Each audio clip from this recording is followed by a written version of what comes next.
लोग जिन रिश्तों पर एतबार करते हैं, अगर वही रिश्ते इंसान को धोखा दें तो फिर उनमें ज़िंदा रहने की ख्वाहिश बाकी नहीं रहती।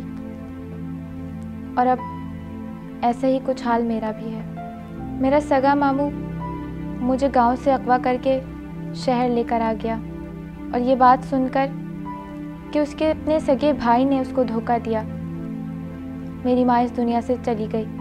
मेरा बाप पहले ही इस दुनिया से रुखसत हो चुका था, फिर मेरा इस दुनिया में कोई ना रहा। मेरे मामू ने मुझ पर बहुत जुल्म और ज़्यादतियाँ की, मुझसे अपने घर के सारे काम करवाता था।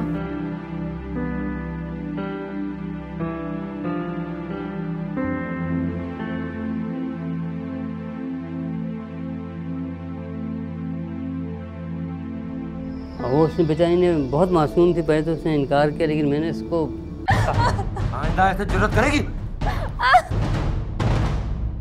जुल्म किए, उसको मारा, उसको पीटा, उसको तेज़ाब फेंकने की भी धमकी दी, उसको मुख्तलिफ धमकियाँ देता रहा। वो बेचारी आकर उसने हथियार डाल दी। उसने मुझ पर बहुत जुल्म और ज़्यादतियाँ की, हत्ता कि उसने मुझे अपनी हवस का निशाना भी बनाया।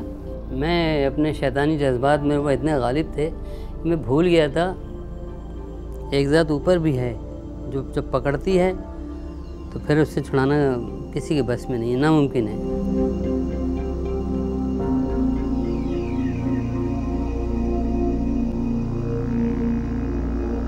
हाँ भाई नादिया, खाने में क्या है? राशन कल से ख़त्म हुआ हुआ है। क्या? राशन खत्म हो गया है?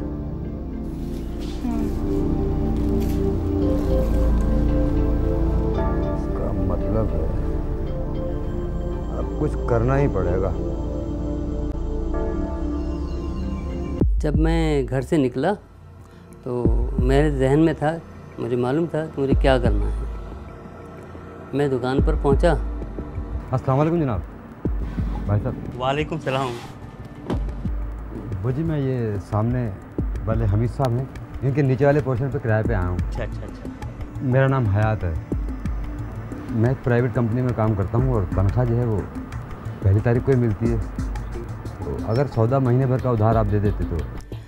दुकानदार ने मेरी बात मान ली और मुझे सौदा दे दिया जो मुझे चाहिए था। चले सही है, मैं मिलूँगा हमीद साहब से। वो 1 किलो चीनी दे दीजिए और 6 अंडे और एक पत्ती का बंडल। अच्छा। मैं रोज़ उसे सौदा लेने लगा दुकानदार। लेकिन मैं पहली के पहले हिसाब कर दीजिएगा। नहीं, आप फिक्र नहीं करें, मैं पहले के पहले हिसाब करूँगा आपका। जब 30 तारीख आई, दुकानदार ने मुझसे तकाजा किया पैसों का। अस्सलाम वालेकुम। अरे हयात, आज पहली तारीख है, क्या हुआ? इस दफ़ा तनख्वाह कुछ लेट हो गई है, 12 तारीख तक मिल जाएंगे। तुम तो कह रहे थे कि पहली तारीख को मैं हिसाब कर दूंगा। वो हमेशा पहली तारीख को ही तनख्वाह मिल जाती है, बस इसी मर्तबा कुछ देर हो गई है।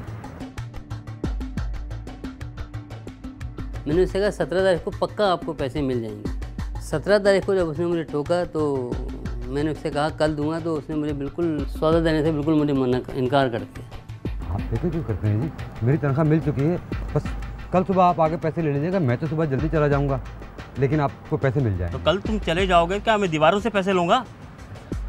मेरी बेटी घर पर होगी, वो आपको पैसे दे देगी।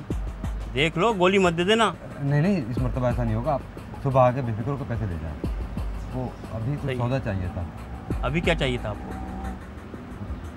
ठीक है, एक डब्बा मिल जाता तो। देखो, पहले इतने पैसे चढ़ गए हैं, वो भी नहीं दिए, अभी फिर सौदा लेने आ गया अपना। नहीं, आपके तमाम पैसे कल मिल जाएंगे।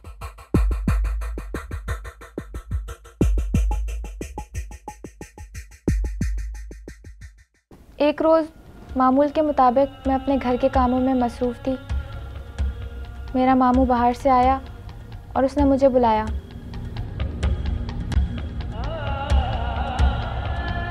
जब मैं उसके पास गई तो उसने मुझसे एक ऐसी बात कही कि उसे सुनकर मुझे अपने कानों पर यकीन नहीं आया कि मेरा अपना सगा मामू मुझसे ये कह सकता है। मेरे मामू ने मुझसे कहा कि उसने एक परचून वाले से उधार ले रखा है और वो कल सुबह घर पर आएगा।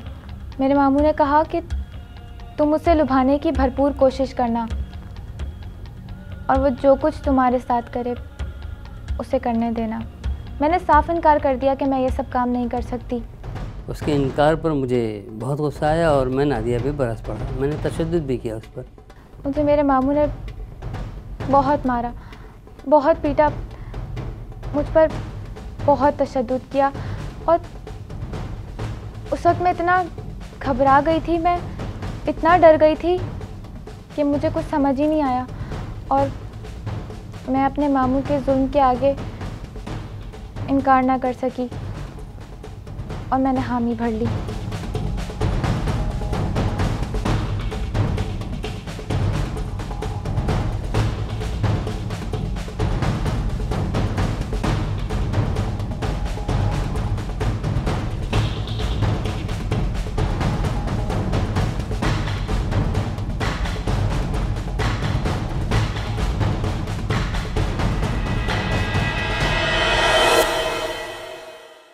फिर जब मैं कमरे से निकली, मुझे बस ऐसा लग रहा था कि अब मैंने ज़िंदा नहीं रहना।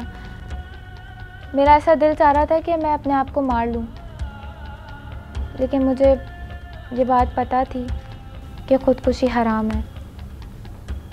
और फिर मुझे अपने अल्लाह पर भरोसा भी था कि एक ना एक दिन मुझे मामू के जुल्म से ज़रूर निजात मिलेगी, क्योंकि मुझ में और ज़्यादा जुल्म बर्दाश्त करने की हिम्मत बाकी नहीं रही थी। मामू तो मेरे साथ ज़्यादती करता ही था, लेकिन जब मैंने ये सुना कि अब उसने दूसरे लोगों को भी इस काम पर लगाना शुरू कर दिया, तो मुझसे रहा नहीं गया और मैंने सोच लिया कि मैं अब इस घर में नहीं रहूँगी। चाहे मेरा कोई और ठिकाना कोई भी हो, मैं यहाँ नहीं रहूँगी। मैंने फ़ौरन अपने सारे कपड़े एक पोटली में बंद किए और मैं दरवाजे की तरफ बढ़ी। लेकिन जैसे ही मैं दरवाजे पे गई, मैंने देखा कि दरवाजे पर ताला लगा हुआ था। उस वक्त मैं यही सोच रही थी कि अब मैं क्या करूं, कैसे जाऊं। फिर मुझे याद आया कि चाबी मामू की जेब में होती है। मैं मामू के कमरे की तरफ बढ़ी और मामू को सोता हुआ पाया। मुझे लगा कि मामू सो रहा है और मैं आराम से चाबी निकालकर घर से बाहर जा सकती हूँ। जब मैं मामू के कमरे के अंदर गई तो उस वक्त मैं बहुत खौफज़दा थी।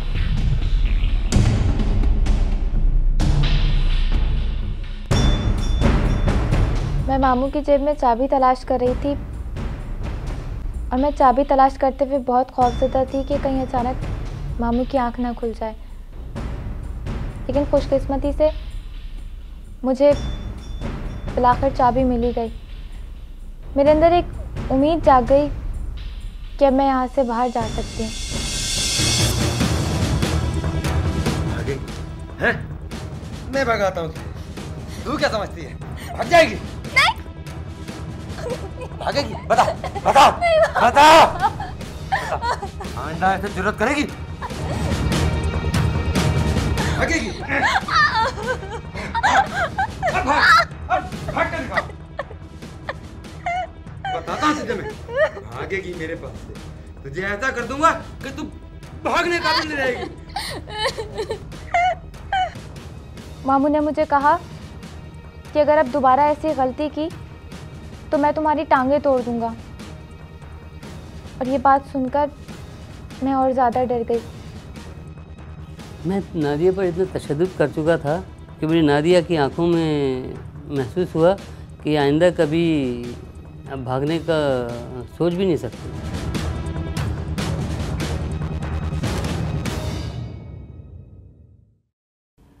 अगले दिन जब मैं घर से निकलने लगा तो मैंने नादिया को ताकीद की कि उसे दुकानदार के साथ क्या करना है। और हाँ देख, वो आने वाला है। जैसे मैंने कहा है बिल्कुल वैसे ही करना। ज़्यादा कुछ चालाकी और होशियारी करने की ज़रूरत नहीं है। दुपट्टा उतार।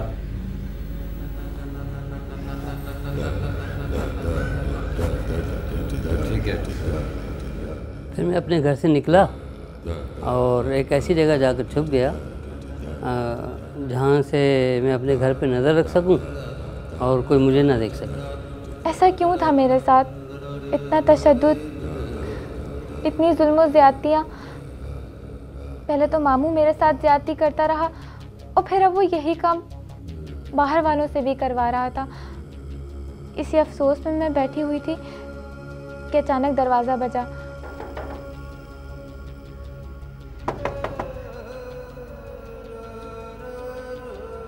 दरवाजे की तरफ जाने लगी तो मुझे मामू की वो बात याद आ गई कि उसने मुझे ताकीद की थी कि जब वो दुकानदार आए तो दुपट्टा उतार कर जाना। और फिर मैं दरवाजे की तरफ चली गई।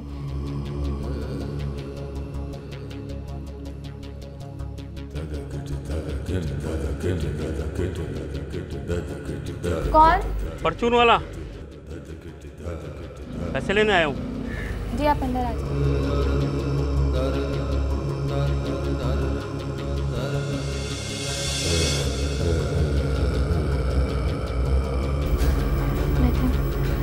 आप क्या पियेंगे? ठंडा? नहीं, सर एक गिलास पानी पिला।